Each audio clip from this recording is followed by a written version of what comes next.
your badge, have your confirmation out. I need to be able to see your badge.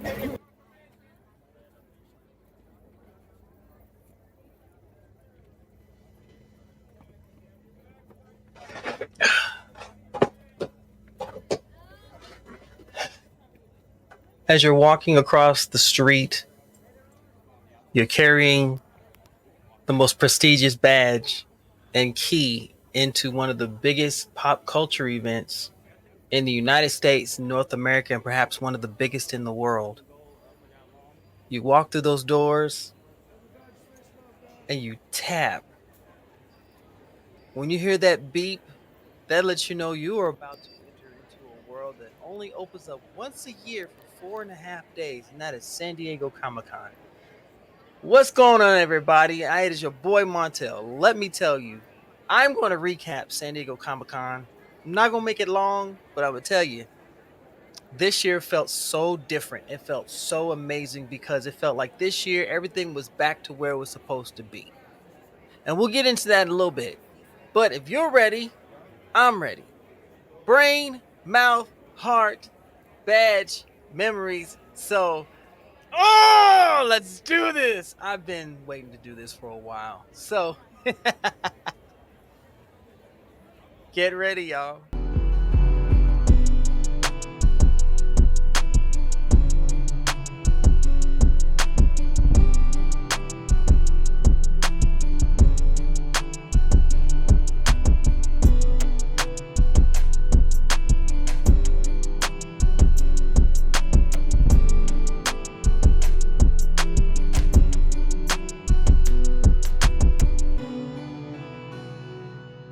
Ladies and gentlemen, boys and girls, nerds of all ages, blurs of all ages, good evening, good morning, good afternoon. Once again, it is your frosty bearded Blerdicorn here.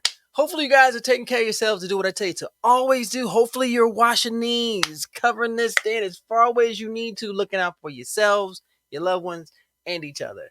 Thank y'all so much for joining me today. When I tell y'all I am excited for this video because I'm going to be recapping San Diego Comic-Con 2024. There aren't enough words to describe how this year felt.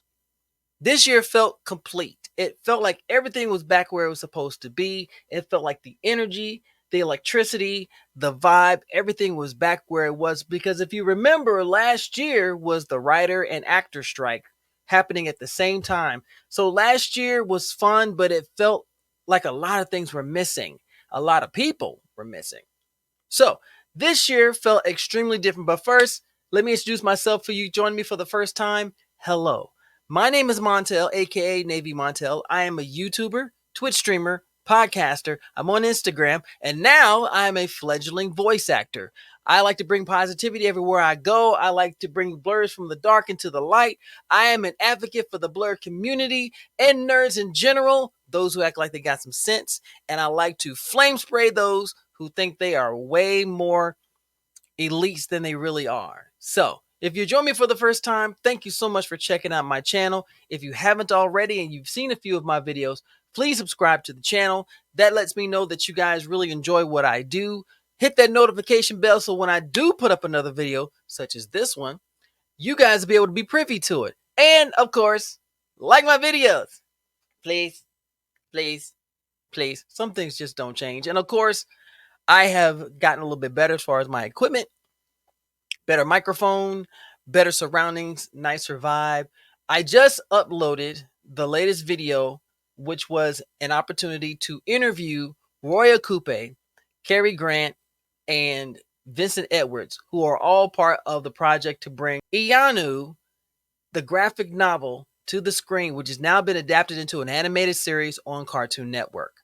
And it was such an amazing time. I enjoyed talking with them, learning more about the process, how they were involved, how they went from one aspect to another aspect. There's so much. So check it out on my channel. It is available, it is up, and it is live. Okay, so let's get into it. San Diego Comic-Con 2024 is in the books, and it did not disappoint. I had such a good time just being there. Now, for those of you who've never attended, San Diego Comic-Con is one of the largest pop culture events that occurs every July every year in San Diego, thus being called San Diego Comic-Con.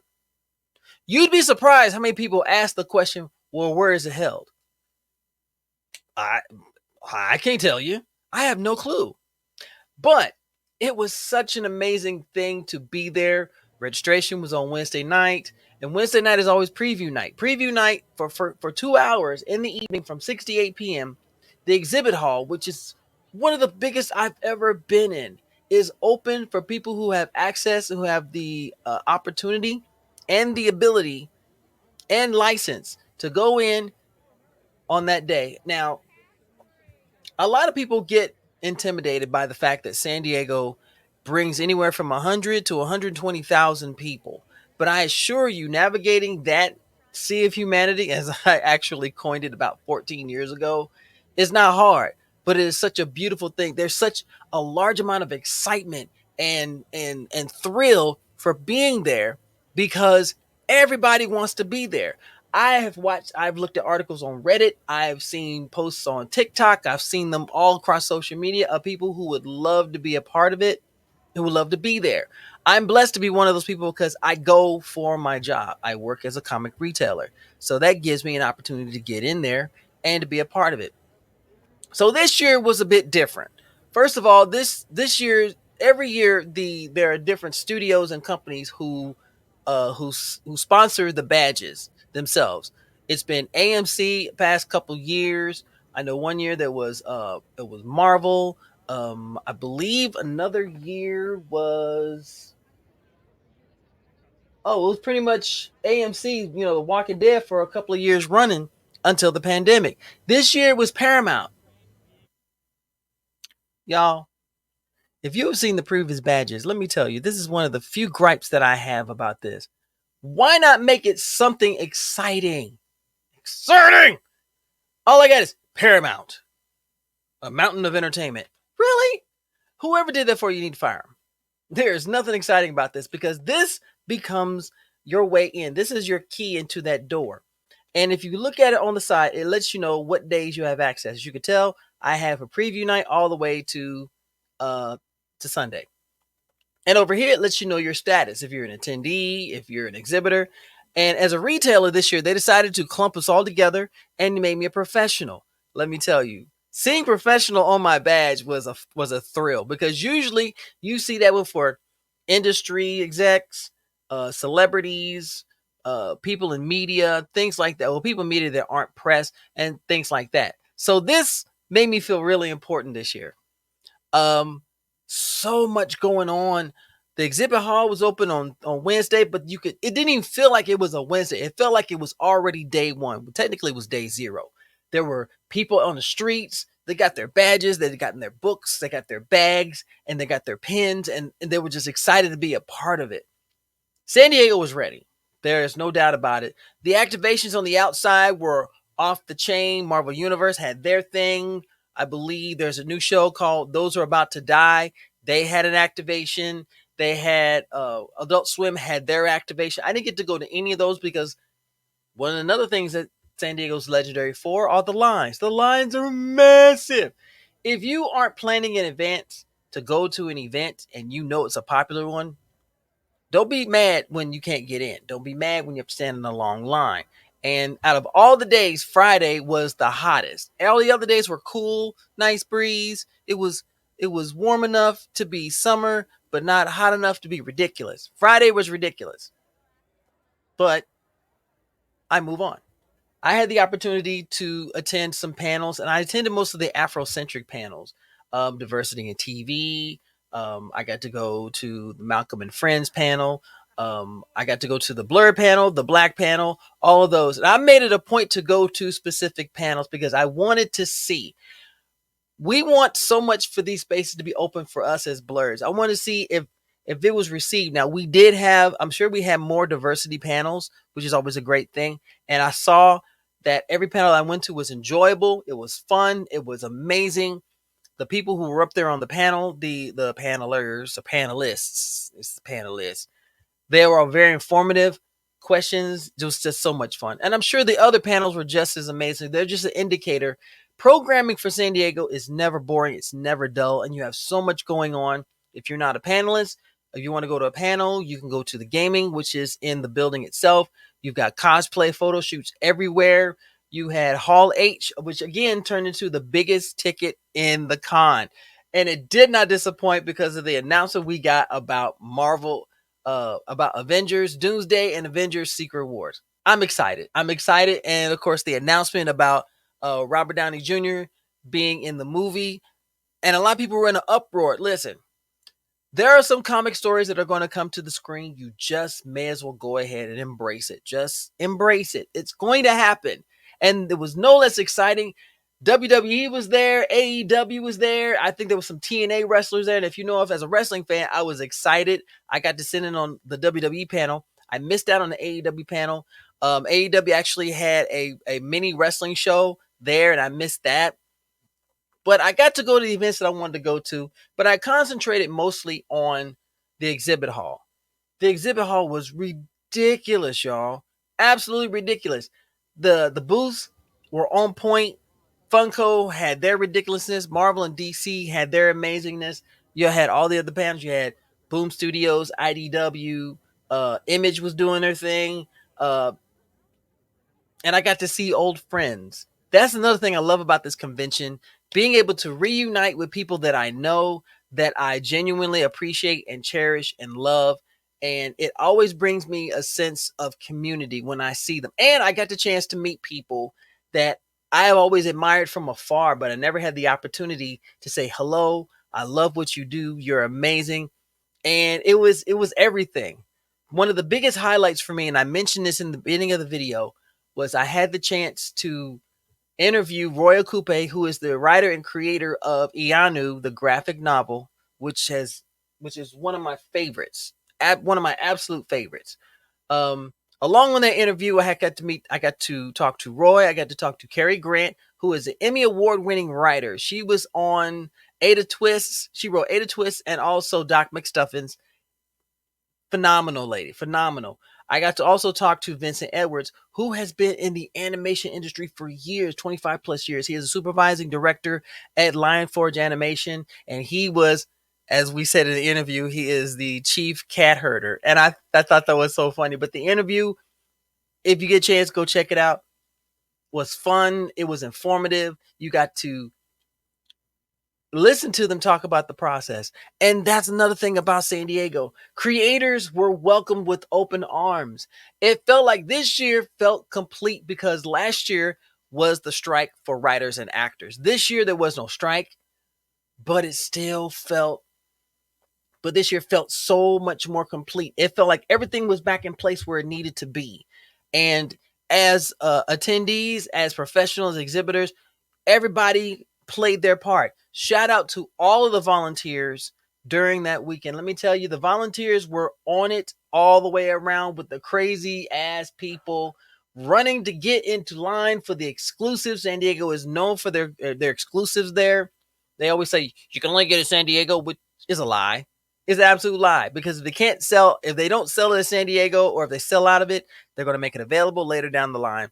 So I didn't break my neck this year. If y'all know, in previous years, I have busted my behind to get into lines. There were a lot of lines that were ticketed. There were a lot of lines that you had to get there first come, first serve.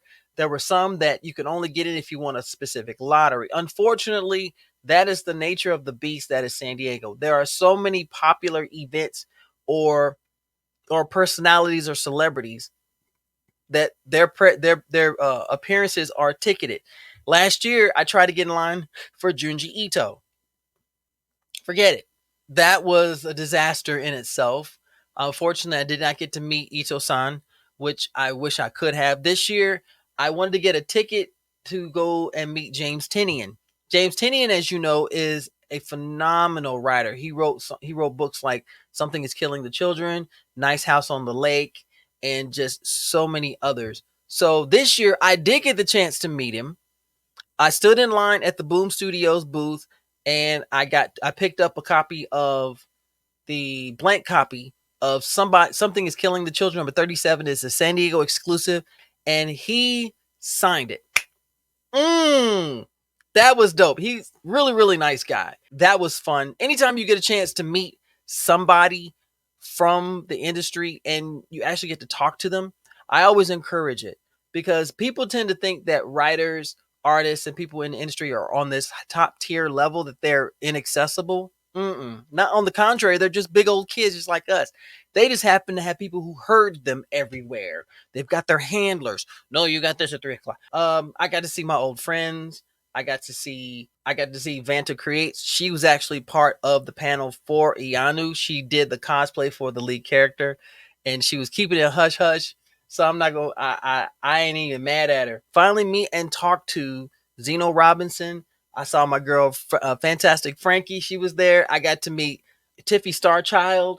Oh my goodness! What else? What else? What else? The list goes on and on and on. Meeting the Royal Coupe was such a wonderful thing. And what's funny about this, y'all, is I was recognized. Oh, and I got to meet one of my favorite people. Finally in person, I got to meet Sunflower Samurai. Such a sweetheart. Absolute sweetheart. But she was busy, busy, busy, busy. As all of them were busy, busy, busy, busy. But we took the time to stop and say, hi, how are you? When I got in line at Boom Studios booth to have my comic signed by James Tinney, and Frankie and I were in line, and let me tell you, we were chopping it up. The other thing that I love about this convention is that you meet people who share the same interests as you, and there's none of this elitism. There is none of this basement virginism, as I like to call it. You don't have the gatekeepers, the negative gatekeepers, who are trying their best to shut things down if you happen to be a fan of something and trying to put you on blast and give you a quick pop quiz just to make sure that you're a fan. None of that. I did not see any of that. I didn't experience any of that. And if anything, everybody wanted to lend their knowledge to the conversation. And it was so dope. It was so dope. This year felt like everything was back where it was supposed to be, and the vibe was magic. Absolute magic.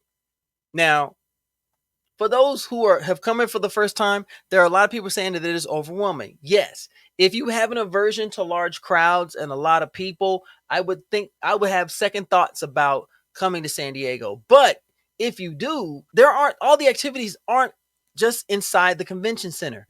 3 hotels, they host events. There was gaming going on. There was a pinball arcade. There was tournaments for Magic and other games. There was a board game thing going on. There were, like I said, there were activations outside in the Gaslamp Quarter across the street from the convention center. And you didn't have to worry about fighting traffic to get across, because from a certain time in the morning till I want to say the afternoon, they shut down Harbor Drive, which is the main thoroughfare in front of the convention center. Back in 2015, unfortunately, there was during the time of large fandom for Twilight. There was a lady, unfortunately, who was running across the street. She stumbled and she got hit by a car. So from that point on, they cut off traffic coming in anywhere near the San Diego Convention Center, which is a wonderful thing they did, and I appreciated them for doing that. Everything was live. Everything. Restaurants were open. Clubs were open. I did my traditional trip to Ghirardelli to get my Nob Hill refresher, which was always good. I got to see some really amazing treasures. I got to see Superman #1. I got to see Batman #1. Oh my goodness. It was everything. Every panel I went to, no disappointment. Every person that I met, incredible. I got to meet the Lee Walls, the people who created X-Men 92. I got to see the drone show across the way from the convention center that was actually had it over Petco Park. And it was totally by accident that I caught it. But oh my gosh, oh my god, that convention continues to be one of my favorites. If you ever have the opportunity to go to San Diego Comic-Con, take it. Take it. There are so many ways to do it. Some are just locked down tight. Being a volunteer, yeah. If you know someone that's going to be able to go and they can get you a ticket, take advantage of that. If you know someone who's going to be an exhibitor, take advantage of that. If you know anyone that has a way in, take advantage of it. If you can get one day, you are better off than most people, because there are some people who have been trying for years and have not been able to score. But I'm never going to brag on the blessings that I have, and I'm appreciative to be able to have this opportunity because I wanted to bring it to you. And you guys, y'all have been wonderful to me, and I thank you. That's why I wanted to bring this to you. So if you ever have the chance to go to San Diego, let me know. I would love to meet up with people, and I've done it times before. It's very, very meaningful to meet up with people who support me, and I thank you so much. So anyway, that is my recap. Did you attend San Diego Comic-Con? What was your favorite part? What was the downside to it? I wasn't going to put a lot of complaints into this because it was too much of a positive experience. It was way too much fun. And it seemed like I got there on Wednesday and I blinked and it was Sunday. That's something you never get over. And I'm still on that high. I'm still on the high from last year, which are now overlaps the high for this year. So next year's high is going to be even bigger. Anyway, thank you so much for hanging out with me. Thank you for checking out my recap. Please comment down below if you've ever experienced going, if you have always wanted to go, if you have any questions, if you saw something incredible this year, if you were a part of something, you got to meet somebody. I'd love to know. Please leave the comments down below. Don't forget to like, share, and subscribe, and tell your friends about my channel. Please tell your friends about everything that I'm doing. If you subscribe to my channel, thank you so much. I can't thank you enough for your continued support. But in the meantime, in the between time, as I tell all of you beautiful, sexy people out there, please do this for your frosty bearded Blerdicorn, okay? Please stay nerdy, stay geeky, and always, always stay sexy, okay? I'll talk to you guys later. Bye, y'all.